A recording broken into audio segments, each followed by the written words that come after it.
आओ बाइकआउट करें देश हित में। गिरा रहा है हमको जो, मिलकर उस पर चोट करें। चलो भ्रष्टाचारियों का देश हित में बाइकआउट करें। सुना आपने? बाइकआउट करना है, अब सोशल मीडिया से सड़कों पर उतरना है। डहते पुल बहती सड़कों की मरम्मत करना है। देश हित में बाइकआउट करना है। बिके हुए सरकारी अफसरों की चाल सीधी करना है। कोई साथ हो चाहे ना हो, अकेले आंदोलन खड़ा करना है। देश हित में बाइकआउट करना है। देश हित में बाइकआउट करना है। दुनिया सच ही कहती है हमारे बारे में। जब हम हिंदुस्तानी किसी जिद पर आ जाएं तो इतिहास रच देते हैं, तोड़ देते हैं उन बेड़ियों को जो हमें बांधे रखती अपने ढोंग और मिथ्यावादी चरित्र में।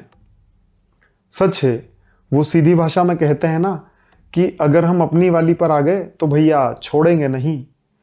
आखिर आप सबने और हर एक हिंदुस्तानी ने सिखा दिया ना सबक अपने बाइकआउट के वार से उस नेपोटिज्म वाले, मनमानी करने वाले, देश की छवि को खराब करने वाले बॉलीवुड को। छोड़ेंगे नहीं ये सबने ठान लिया तो 300 करोड़ को 30 करोड़ में समेट दिया।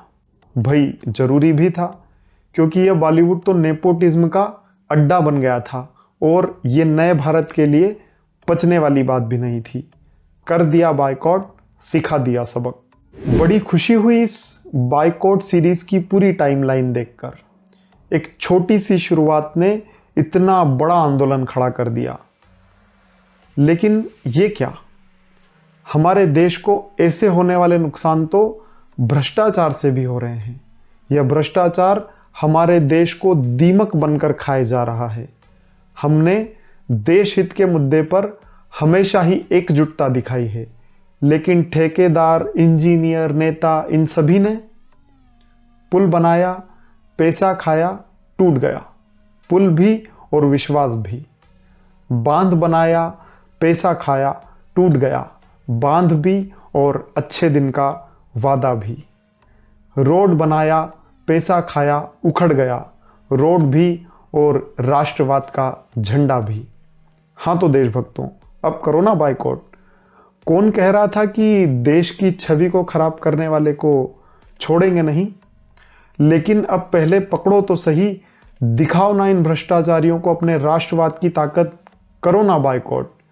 यहां तो आपका बाइकआउट करना ज्यादा जरूरी और सही रहेगा, क्योंकि आपने उस बॉलीवुड का तो बाइकआउट कर दिया जो फिल्म में अपना ही पैसा लगाता है, लेकिन इन भ्रष्टाचारियों के द्वारा की जा रही लापरवाही से तो आपकी मेहनत की कमाई से जमा किया गया टैक्स का पैसा बर्बाद हो रहा है और ये भ्रष्टाचारी आबाद।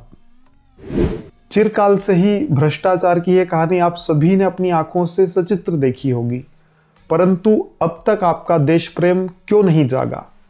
भ्रष्टाचार के ऐसे प्रत्यक्ष उदाहरण आज भी आपकी गली में, मोहल्ले में, शहर में दिखाई दे रहे होंगे, लेकिन आप कब बाइकआउट करेंगे इनको बनाने वाले ठेकेदार का, इनको पास करने वाले इंजीनियर का, इनका ऑर्डर देने वाले नेताओं का? आखिर कब मेरा देश अपनी खून पसीने की कमाई से दिए जाने वाले टैक्स के पैसे के गलत उपयोग का बाइकआउट करेगा?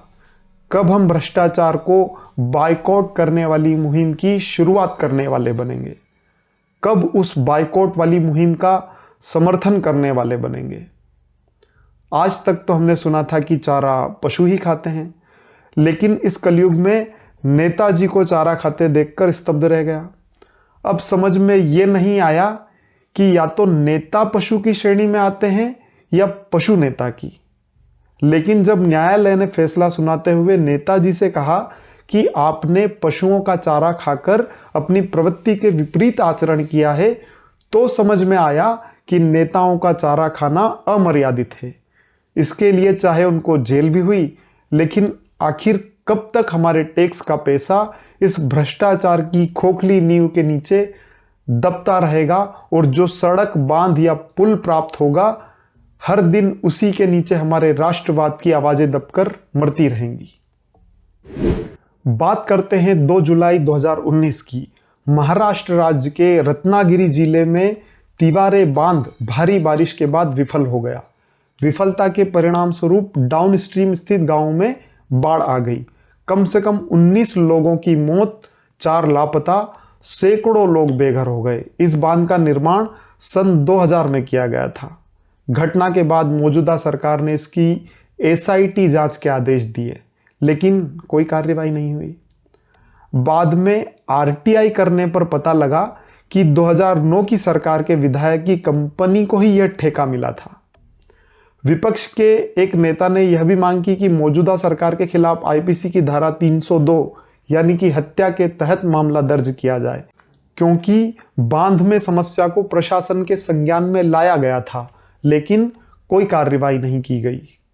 31 मार्च साल 2018 को राजस्थान के झुंझुनू जिले के मलसीगर गांव में 588 करोड़ रुपए की लागत से बना नया नवेला बांध भी रिसाव के बाद टूट गया था। इसी तरह 19 सितंबर 2017 को बिहार के भागलपुर के कहलगांव में बना बांध उद्घाटन से महज एक दिन पहले टूट गया था। यह बांध 389 करोड़ रुपए की लागत से बना था। केंद्रीय जल आयोग CWC की डैम रिहेबिलिटेशन एंड इम्प्रूवमेंट यानी कि ड्रीप परियोजना की dam safety in India report बताती है कि बड़े बांधों के विफल होने की देश में सर्वाधिक घटनाएं राजस्थान में घटी है। रिपोर्ट के अनुसार राजस्थान के बाद मध्य प्रदेश में और गुजरात में बड़े बांधों के असफल होने की घटनाएं हुई है। महाराष्ट्र में ऐसे 6 मामले सामने आए। 2001 से 2010 के बीच देश में बांध की असफलता के 9 मामले सामने आए। इससे पहले 1961 से 70 तक 7, 1971 से 1980 तक 3, 1981 से 1990 तक 1 और 1991 से 2000 के बीच बांध विफलता के 3 मामले सामने आए। रिपोर्ट बताती है कि अधिकांश बांध उस वक्त टूट गए जब उनमें पूरी क्षमता से पानी भरा गया।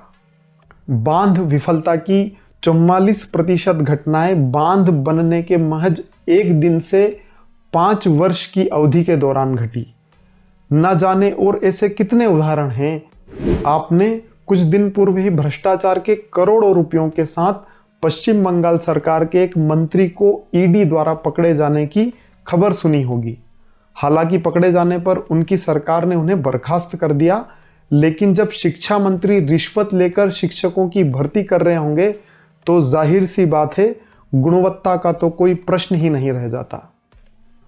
जो लोग पैसों की बैसाखी बनाकर शिक्षक बने होंगे वे कैसे समाज के निर्माण में अपना योगदान देंगे, कैसे चरित्रवान भारत का निर्माण करेंगे। आज इनके जैसे नेताओं का बायकॉट ज्यादा जरूरी है, जो अंदर से हमारे देश के नैतिक मूल्यों को खोखला कर रहे हैं। सन 1996 बिहार में एक नेताजी का चारा घोटाला उजागर हुआ। वह तो आपको भी याद ही होगा, पूरे 950 करोड़ रुपए का। उस घोटाले की वजह से नेताजी को लगभग 2 दशक के बाद जेल भी जाना पड़ा, लेकिन आज उनके लिए परिस्थितियां जनता ने फिर बदल दी। नेताजी का पारा फिर से 7वें आसमान पर है। उनके दोनों बेटों ने बिहार की एक बड़ी पार्टी से गठबंधन करके सरकार बना ली और उनके दोनों बेटों को मंत्री बना दिया गया। भाई चारा भी खा लिया और आ गए फिर से सत्ता का सुख भोगने। लेकिन कमाल की बात यह है कि यहां भी इनकी पार्टी और इनके परिवार का बायकॉट नहीं किया गया। और भी ऐसे हजारों उदाहरण हैं जिनका बायकॉट आज अत्यंत आवश्यक हो गया है। अगर आप सोचते हैं कि भ्रष्टाचार को रोकने का काम आपका नहीं है, तो करेगा कौन इस काम को? क्या अब भ्रष्टाचार को खत्म करने के लिए स्वयं भगवान को जन्म लेना पड़ेगा?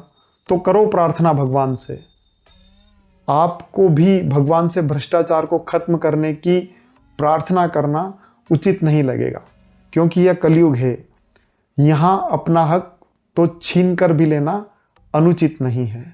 तो हम कब से कहना शुरू कर रहे हैं, अरे इतनी जल्दी उखड़ता है, टूटता है तो बनाते क्यों हो? आपकी गली में, मोहल्ले में, गांव में, शहर में जहां भी आपको कोई घटिया गुणवत्ता वाला सरकारी काम दिखाई दे तो बाइकआउट करना शुरू करो। बना लो इस बाइकआउट को देश हित का सबसे बड़ा हथियार। कर दो आंदोलन की शुरुआत और फिर देखो कि जैसे बॉलीवुड की टोली इस बाइकआउट के कारण अपने कंटेंट की क्वालिटी पर ध्यान देने लगी है, वैसे ही भ्रष्टाचार की नींव भी कमजोर होकर गिर जाएगी और आपके दिए गए टैक्स के पूरे पैसे का सही उपयोग होगा। तो कीजिए बाइकआउट देश हित में। जय हिंद।